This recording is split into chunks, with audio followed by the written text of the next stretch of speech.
Right behind you, Spencer.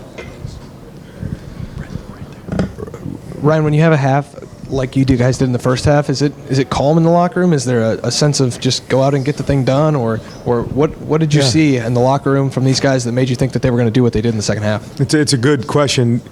I think it's a mixture of feelings. It's almost 200 yards of offense. On defense we had held them to under 90 yards, but 2 turnovers, didn't convert on the fourth down.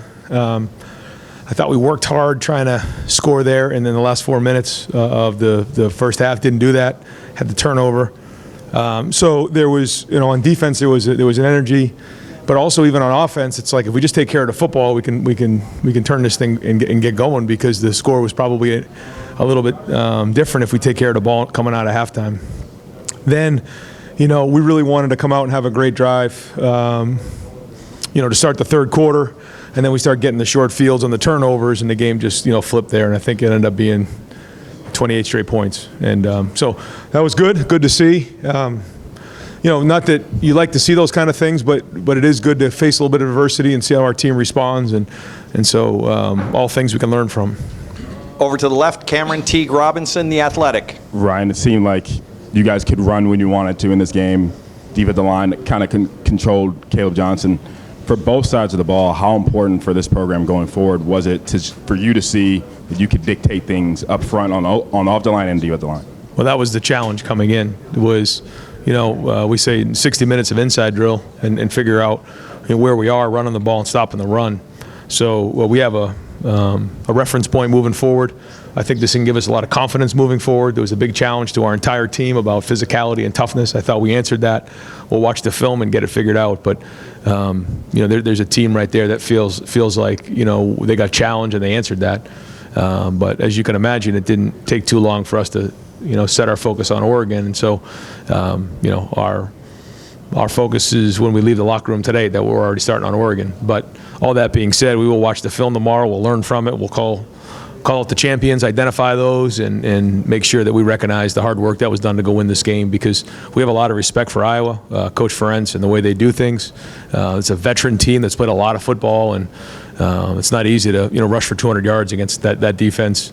But also, some of the throws in the red zone I thought were pretty well done today, because those are the types of throws you have to make against a really good defense. Over to the right, Dylan Davis, Delaware Gazette. Ryan, we know how good Tyleik Williams is, but just how big of a difference does he make to what you're able to do inside, especially in a game like this where they're going to try to run right at you? Well, there's a confidence, because he's a very good player, but he also is a very good communicator, and so he's constantly talking to guys in there, and I think it's good to get everybody on the same page, but great to see Ty Hamilton get that sack fumble, and then Jack, and I thought our guys were flying around today. Good to get IGB a pick like that. I mean, those are all huge plays in the game, which helped flip. So overall, I felt like I don't know if I mentioned this on Tuesday, but when you come into games, I think, especially for guys like Jack and JT, there's this, well, how many sacks are you going to get? Well, if they're running the ball every play, it's hard to get sacks. And so what do? You stop the run and then force them, go up by a couple scores. We wish we had done that a little bit sooner. Force them to throw the ball, and then here come the sacks, because now there's opportunity. And I think they did that and saw some big plays happen. Okay, folks, I'm going to ask Emeka Abuka to go to that table to the right there. If we could clean off the table so he's got some room. Okay, and then we'll go over to the left, Rob Aller, Columbus Dispatch. Hey, Ryan, as a coach with an offensive background like yourself, do you appreciate more what your defense can do and is doing with the takeaways, with holding the number two back in the nation to what the yardage he had? Yeah, there's no question, yeah. And it gives you confidence to go for it on a fourth down early in the game like that, because you feel like your defense is strong, and that's a big part of it. And yeah, to get the turnovers on a short field like that is just you're constantly playing downhill when that happens. So yeah, I mean those are huge in a game, and I guess the turnovers ended up 3-2 or maybe with the downs 3-3, but those are all really big plays in the game. So. Anytime we can do that, it's a game changer. Over to the right, Austin Ward, the podcast. Ryan, I know you don't pay too much attention to the stuff that's said outside the program, but it feels like maybe Emeka doesn't get the acclaim that he deserves, or at least that you guys feel for him in the locker room. I don't know if you can assess that or not, but what is his value to this offense? Yeah, I think Emeka is one of the best receivers in the country, and it hurt him last year to have the high ankle sprain. But when you think about where he was, the year before, and now what he's doing now, you see a complete player. He's the captain of our team. He's a warrior. He does all the dirty work like he did in the Michigan State game. But then to see him come back and have 3 touchdown catches and contested all 3 of those was huge. And he's a leader. He's a warrior, and he's I think, again, one of the better receivers in the entire country, and he's only getting better the more he plays. Joey Kaufman, Columbus Dispatch. Ryan, just 2 quick things. One, what is Carnell's status? Then 2, as far as the turnover thing goes, like people talk about turnover luck and all that, but it seems like you guys are forcing some of those fumbles, and just wanted to kind of, has that been like a concerted effort sort of thing? I mean, always. I think any defense would tell you that they work on, poking the ball out. I think our guys have done a good job of that, and the quarterback is usually the most vulnerable guy, and so the strip sacks are huge, and we had 2 of those today. The interception was well done, but again, when you force a team one-handed, then now you have more opportunity to get turnovers, and so that's big. In terms of Carnell was available. He could have played. Another one of these situations, we decided to hold him. If we needed to put him in the game, he absolutely could have played.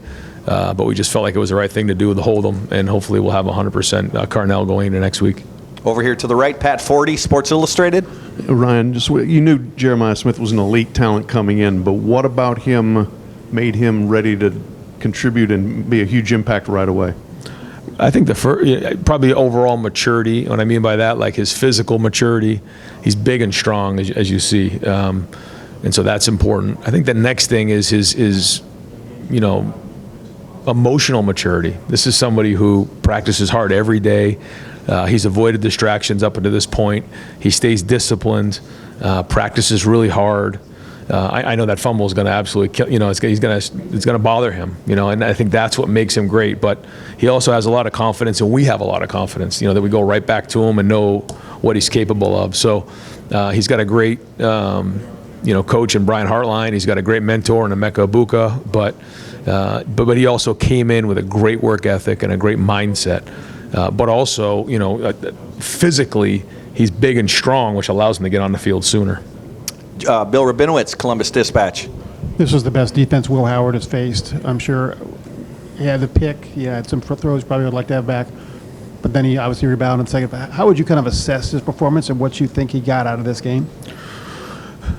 I think he's going to get confidence coming out of this game. But I think when you have a couple things you'd like back, you learn from those. And there's also, he doesn't get rattled. And there's times where I even try to rattle him in practice, and he doesn't. I mean, he kind of looks, I got you, coach. All right.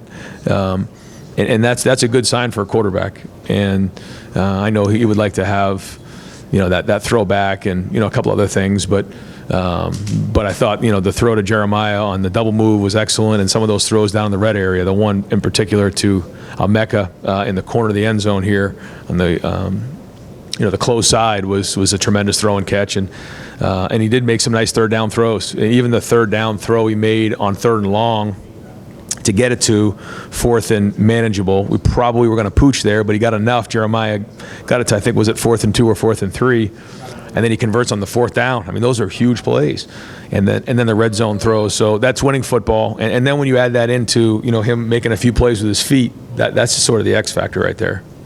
Tim May, Letterman Row. Thank you, Jerry. Ryan, just 2 quickies. Number one,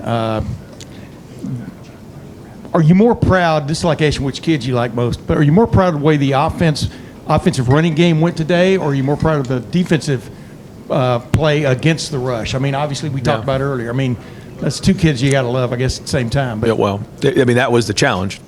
Run the football, stop the run. And it starts with the guys up front. I thought the offensive line played hard. I thought Justin prepared them. I thought the plan was good with everybody on the offensive staff. I thought Chip, put a good game plan together, called a good game. I thought the running backs ran hard again. I mean, physically hard.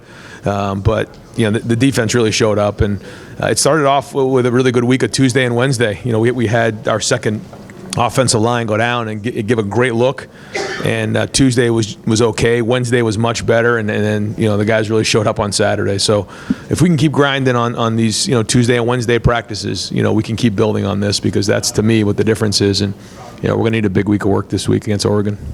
You already mentioned Oregon. I mean, it's already on your mind and stuff. How big a game is this mid-season? I mean, can you put it in perspective? They're all big, but I think just the way the schedule's played out, the competition is ramped up each week. Yeah, just the way that it played out, and here we go. I mean, this is going to be a great opponent, and we're looking forward to going across the country and playing it. Folks, we're going to have 3 more questions for Coach Day, but in the meantime, I've got Donovan Jackson at the back table. Over to the left, Bill Bender, the Sporting News. Right here. Yeah, you already said it. Tim kind of touched on it, but the drive to open the game, drive to open the second half, kind of mirror good mix of run and pass. Was there a discussion at halftime like, we want to come out and run the ball? I think it was 5 straight, and it set up that deep shot. Yeah, I mean, we always want a good mix, and to your point, when the runs are hitting for 4 and 5, and the balls are being completed, that makes it easier. But you're right. I thought both of those drives were well orchestrated, well designed, and well executed. And I think that's when we're at our best, when you feel like, okay, you got some run, you got some pass, you're converting on 3rd down, and that's what we're capable of, and that's what we expect. Over to the right, Jake Trotter, ESPN. Ryan, back to Jeremiah. Those 2 catches in the 3rd quarter, how did they help change the game? Yeah, that was a big point in the game, and I think it was 3rd and 6 or 7, and we caught them in a bracket coverage, and executed that double move, and you only get a couple of those in practice where you can actually get it. But the key to me, I thought the throw and the catch was excellent, but the protection on a double move has to be really strong, because it takes time.